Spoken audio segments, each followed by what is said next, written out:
Studio Bodhgaya. सुन के मैया बड़की गोतिनिया लड़ाकिन है कौगे। सुन के मैया बड़की गोतिनिया लड़ाकिन है कौगे। मैया लड़ाकिन है कौगे।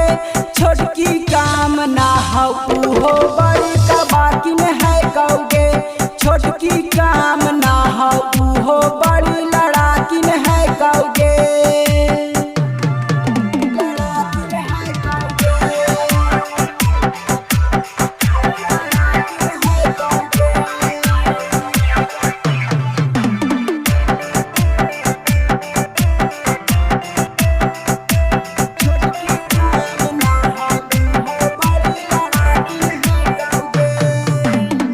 रोज रोज लड़ोगे मैया बड़ी गरिया बौगे। सांझे सवेरे गे मैया माथा भुकाओगे गे मैया। रोज रोज लड़ोगे मैया बड़ी गरिया बौगे। सांझे सवेरे गे मैया मथवा भुकाओगे।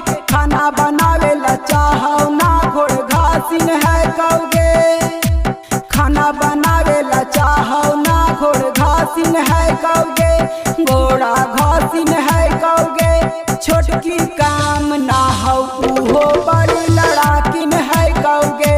छोटकी काम ना हो हो बड़ी कबाकिन है कौगे।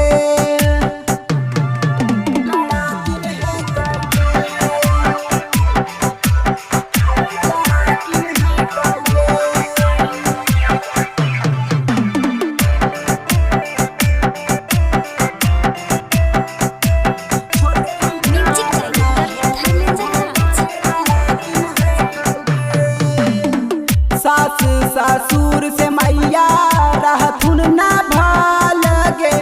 दोनों गोतिनिया के मैया करो हमसे छलगे मैया। सास ससुर से मैया रहथुन ना भालगे। दोनों गोतिनिया के मैया करो हमसे छलगे।